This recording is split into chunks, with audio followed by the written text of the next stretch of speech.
నిజం తెలుసుకోవడం మన అందరి బాధ్యత. రేవంత్ అన్న మేటి గొప్ప లాయర్లను పెట్టి ఈ కేసుని వాదించి ప్రభుత్వం గెలిచేలా చూశారు. మీ అందరికి ఒక విషయం తెలుసా?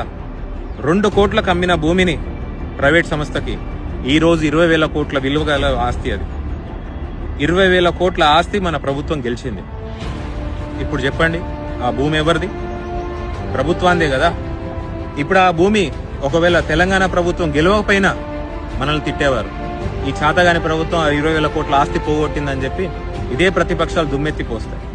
ప్రజలు ఈ ప్రతిపక్షాలు చేస్తున్న ఈ లొల్లిలో మీరు పడకండి.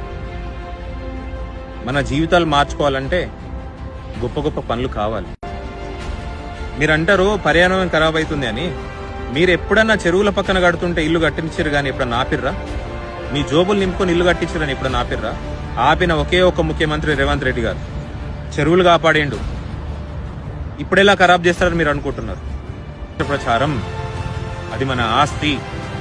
మీరు ఎప్పుడైతే ఈ ప్రతిపక్షాల ట్రాప్ లో పడకుండా మీకు నిజాలు తెలిస్తే అది చాలు, మీరే మద్దతు పలుకుతారు. ప్రభుత్వానికి అండగా ఉండండి. మూగ జీవులకు ఏమీ కాదు.